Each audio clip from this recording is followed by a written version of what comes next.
Welcome to Chillin' 101. We hope this video helps. You start by signing into the second Instagram account in the mobile app. This is required.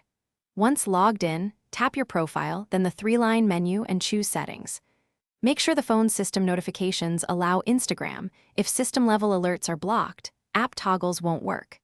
Now navigate to notifications inside Settings so you can control DMs, stories, posts, and live alerts for this specific account. This first step ensures you're changing the correct account's behavior instead of your primary profile.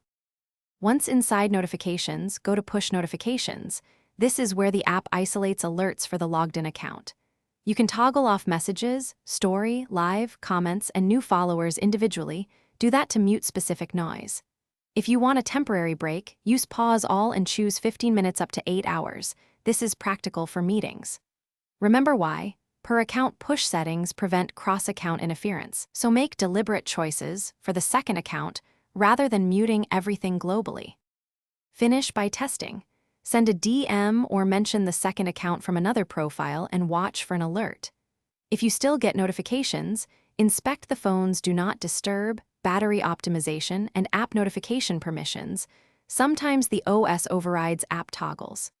If toggles won't save, log out and log back in or reinstall the app. That usually forces settings to sync. One key troubleshooting tip: ensure you altered settings while actively signed into the second account. Changing settings on the wrong account is the most common mistake. Thanks for watching. Consider subscribing if we helped you.